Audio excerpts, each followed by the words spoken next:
Bonjour, this is Julien the Frenchman who makes French pronunciation videos here on YouTube, and we are looking at how to pronounce this word.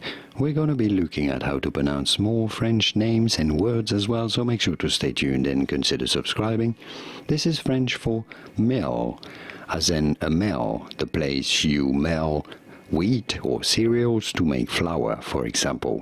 This is of course also a name, a surname that is fairly common in France. There's going to be places and towns that are named that way in France as well.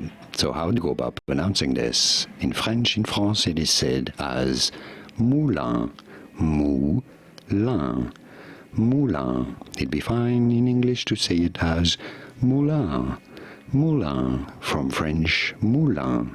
Did you get this? Was this any helpful? Let me know in the comments and by using the like button. Thanks for your support indeed.